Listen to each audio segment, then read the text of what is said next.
सच्चिदानन्दरूपाय विश्वोत्पत्त्यादिहेतवे तापत्रयविनाशाय श्रीकृष्णाय वयं नमः। कृष्णाय वासुदेवाय हरे परमात्मने प्रणतक्लेशनाशाय गोविन्दाय नमो नमः। कृष्ण कृष्णेति कृष्णेति कृष्णं कृष्णे हरे हरे सहस्रनाम तत्तुल्यं कृष्णनाम शिरोमणि। श्री भक्तों, मैं वनवासी सिद्धपीठ ज्ञान कुंज आश्रम परमार्थ शांति निकेतन मुक्तिधाम रतवल नैन क्षेत्र जनपद सीतापुर उत्तर प्रदेश से बोल रहा हूँ। आज आप लोगों को ब्रह्मर्षि परशुराम के चरित्र के विषय में ज्ञान कराएंगे। ब्रह्मर्षि परशुराम का अवतार वैशाख शुक्ल तृतीया, जिसको अक्षय तृतीया कहते हैं, इस दिन हुआ था। आप विष्णु भगवान के अंशा अवतार थे। आपके पर बाबा का नाम च्यवन ऋषि था, जो कि भृगु ऋषि के पुत्र थे। इस प्रकार आप भृगुवंशी ब्राह्मण थे। आपके बाबा ऋषिक मुनि था, दादी सत्यवती थी। आपके पिता का नाम जमदग्नि, माता का नाम रेणुका, जो कि रेणु ऋषि की कन्या थी। आपके मामा का नाम विष्णुयश था। आप 5 भाई थे।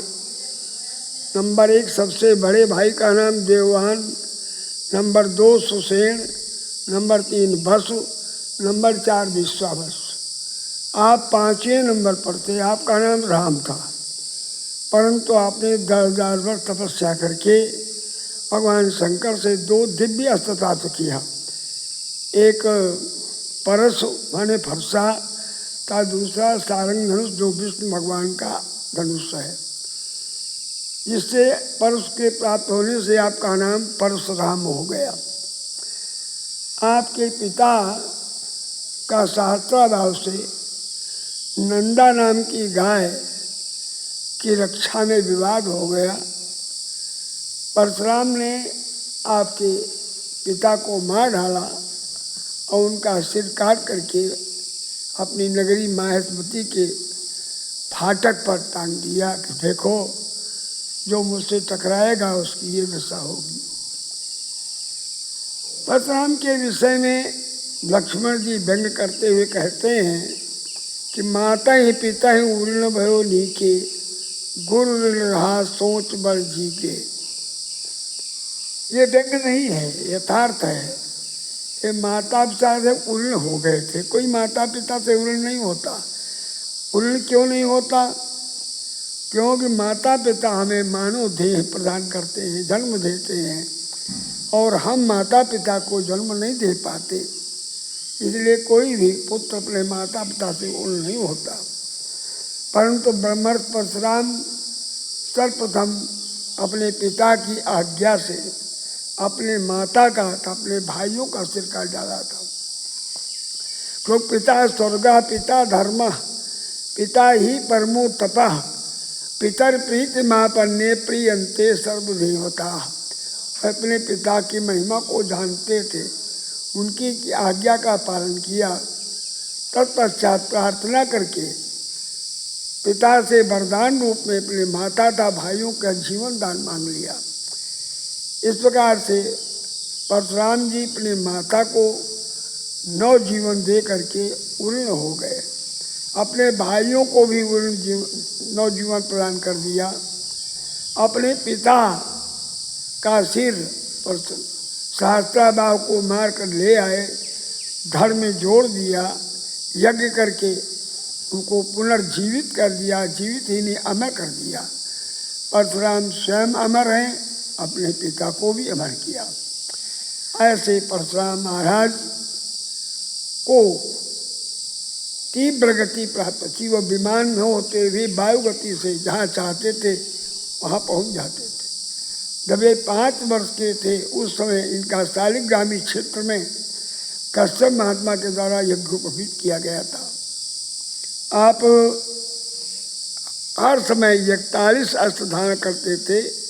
ये वाल्मीकि रामायण के बालकांड अध्याय 74 श्लोक नंबर 17 से 19 तक लिखा हुआ है, जिसमें 2 मुख्य अस्त्र थे, सारंग धनुष और परशुराम फरसा।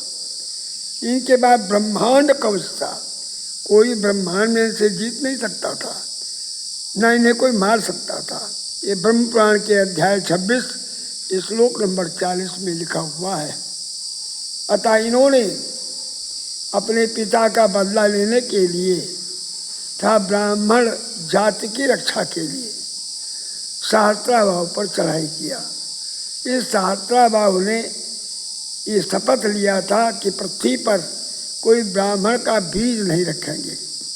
ये ब्राह्मण के बालकों को मार डालता था, गर्भ के बालकों को मार डालता था, विद्यालय में पढ़ने वाले बालकों को मार डालता था। एक ब्राह्मणी ने ब्राह्मण वंश की रक्षा के लिए गर्भ को अपनी गर्भ में बालक को न धारण करके अपनी जांघ में धारण किया, जिसको उर कहते हैं। उसको भी मारने के लिए सेना भेजी तो वो बालक बड़ा तेजस्वी था, अपनी माता की जांघ को फाड़ कर बाहर निकल आया और सहस्त्राबाहु की सेना को भस्म कर दिया। उस बालक का नाम और मुनि हुआ। ये परशुराम के ये अग्रज थे।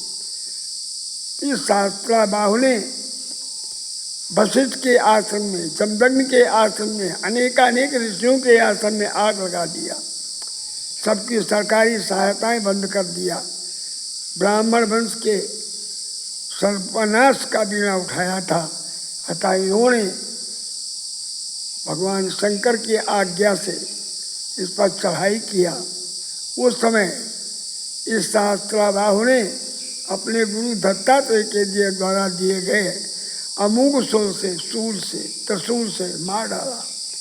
उसी समय भगवान शंकर प्रकट होकर के परशुराम को पुनर्जीवित किया और अमर कर दिया। यह गुरु का ऋण हो गया। माता का ऋण, पिता का ऋण, भ्राता का ऋण, सबको पुनर्जीवित अदा किया। और गुरु को पूछा आपका ऋण कैसे होगा। उन्होंने कहा तुम सहस्त्राबाहु का सिर काट कर हमें दिखाओ, ऋण हो जाओगे। ऐसे परशुराम ने सहस्त्राबाहु पर चढ़ाई करके उसके 10,000 पुत्रों को कुरुक्षेत्र में मार करके सामंतक पंचक 5 कुंड बना दिए रक्त के, जो आज तीर्थ के रूप में काम करते हैं। जो उन तीर्थों में मार्जन करता है, स्नान करता है, वो सब पापों से मुक्त होकर के वैकुंठ को जाता है। इतने न्यायी थे कि वह सहस्त्राबाहु के 5 पुत्रों को, जो उनके अनुयायी थे, जो उनको समर्थक थे, जो पिता को दोष देते थे कि इस युद्ध में पिता हमारे दोषी हैं, उनको नहीं मारा, उन्हें छोड़ दिया। उनका नाम था जयध्वज, सूरसेन, भ्रखभ, मधु और उर्जित। इस प्रकार से ब्रह्मर्ष परशुराम अगर आज न होते तो आज पृथ्वी पर जो ब्राह्मण दिखाई पड़ते हैं वो ब्राह्मण नहीं होते। कुछ लोग कहते हैं परशुराम क्षत्रियों के शत्रु थे। ऐसी भ्रांति लोग फैला रहे हैं। विशेष करके जो क्षत्रिय वक्ता हैं वो और ज़्यादा ऐसा करते हैं। नहीं करना चाहिए। परशुराम क्षत्रियों को सबको नहीं, है वंश था। कंबोज वंश के कंबोजी क्षत्रिय, दक्षिण भारत के कुछ ऐसे क्षत्रिय जातियाँ थीं जो इस अत्याचारी अन्यायी सहस्त्राबाहु का पक्ष लेते थे, अन्याय का पक्ष लेते थे, पाप का बढ़ावा करते थे, ब्राह्मणों को नष्ट करने में लगे हुए थे, केवल उन्हीं को मारते थे। सूर्यवंशी, चंद्रवंशी, केकय वंशी, संजय वंशी, मत्स्यवंशी, इन राजाओं को कभी भी, इन क्षत्रियों को परशुराम ने धूप की छड़ी से नहीं छुआ। लक्ष्मण ने स्वयं अनेकों अब शब्दों से जनकपुर में उनको धिक्कारा, फिर भी उन्होंने उनको मारा नहीं, अपितु उन पर कृपा ही बरसाई। ऐसे परशुराम जो हैं उनके लिए हम सब लोग जय जयकारा लगाएं, धन्यवाद दें, हर वर्ष उनकी जयंती मनाएं, क्योंकि उन्हीं की आज कृपा है जो पृथ्वी पर ब्राह्मण वंश मिल रहा है। जय परशुराम, जय परशुराम, ब्रह्मण परशुराम भगवान की जय हो। हर हर महादेव। ओम पूर्णमदः पूर्णमिदं पूर्णात् पूर्णमुदच्यते पूर्णस्य पूर्णमादाय पूर्णमेवावशिष्यते। शांति।